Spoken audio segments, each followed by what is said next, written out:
Dario and I'm Sabiha Samar. Here are today's top stories.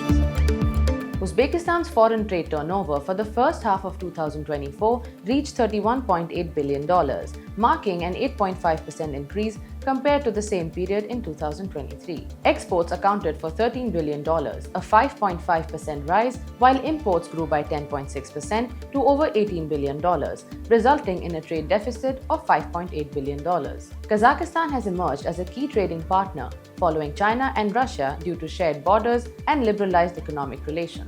Uzbekistan's trade spans 186 countries, with China, Russia, Kazakhstan, Turkey, and South Korea as the largest partners. Tashkent city contributed significantly, accounting for over 39% of trade turnover. Trade with CIS countries increased by 1.4%, totaling over $10 billion, with exports at $4.1 billion and imports at $6.8 billion. EA-EU trade amounted to $8.4 billion. The number of exporters in Uzbekistan reached 5,682, with goods and services exports amounting to $8.8 billion, a 10.9% increase. Agricultural exports saw a 4.7% increase, while textile product exports totaled $1.53 billion, a 5.3% decrease. Tourism services exports rose to $1.45 billion.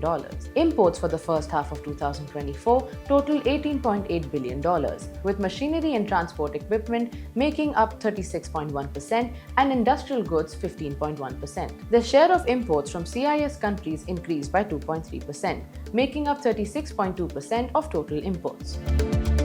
Kazakhstan, Turkmenistan, and Afghanistan are planning a new railway project following a trilateral meeting at the first Transport, Trade and Export Forum in Aktau. The proposed railway line will connect Turgundi, Herat, Kandahar, and Spin-Boldak, extending from Turkmenistan's western border through Afghanistan to Pakistan and India. Mamit Khan Chakiev, head of the Agency for Transport and Communications under Turkmenistan's Cabinet of Ministers, emphasized the collaborative nature of the project and highlighted Turkmenistan's plans for a logistics center in Turgundi. He noted Kazakhstan's expertise in producing high-quality railway tracks, which could enhance the project's efficiency. Afghan representatives committed to facilitating smooth transit of goods through Kazakhstan and Turkmenistan.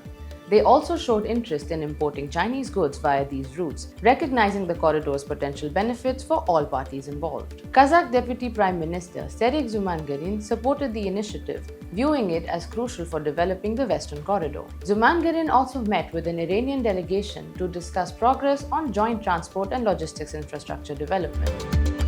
Uzbekistan's commercial bank assets reached over $54 billion as of July 1st, reflecting an impressive increase of $9 billion or 16.4% compared to the same period in 2023. This growth is primarily driven by several key factors. Firstly, deposits in Uzbekistan's commercial banks saw substantial growth, totaling $21 billion as of July 1st. This influx of deposits has provided banks with more capital to invest and expand their asset base. Secondly, the loan portfolios of the banks expanded significantly, reaching $39.2 billion, with state-owned banks issuing loans totaling $27.3 billion and other banks issuing over $11 billion.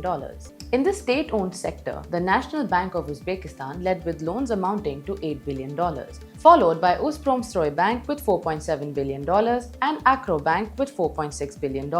Among non-state banks, Ipoteka Bank had the highest loan volume at $2.8 billion, followed by Capital Bank with $2.3 billion and Hamkor Bank with $1.4 billion. Lastly, Uzbekistan's steady economic growth, bolstered by favorable government policies and reforms, has created a conducive environment for the banking sector to thrive. The growth in Uzbekistan's commercial banks' assets highlights the positive impact of increased deposits, expanded loan portfolios, and a stable economic environment, reflecting a thriving banking sector. Tajikistan has achieved a significant milestone by exporting mineral fertilizers to Afghanistan for the first time, marking a key development in its trade relations and economic expansion. The Khatlon region, which recently reported a foreign trade turnover of over $220 million for the first half of this year, saw exports increase by 51.1% to over $117 million compared to the same period last year.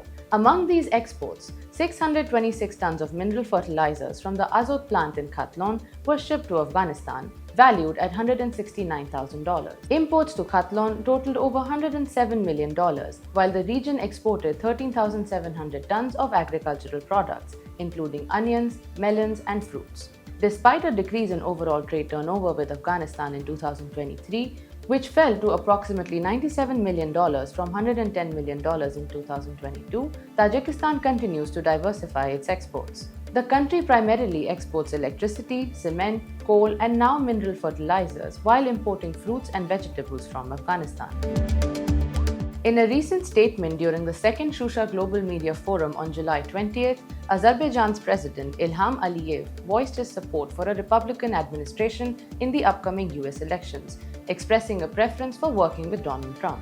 Aliyev praised Trump for his foreign policy, noting that under his leadership, the US avoided new conflicts and commended Trump's firm stance on traditional values, which he said aligns with Azerbaijani values. The president reflected on the successful relationship between Azerbaijan and previous Republican administrations, emphasizing the strategic importance of their partnership. Aliyev criticized the current US administration for its approach to the Caucasus and expressed dissatisfaction with its financial aid to Armenia.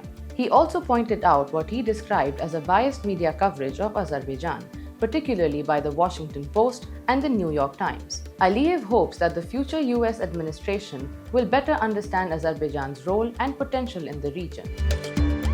That's all for today's news. Stay tuned for more updates.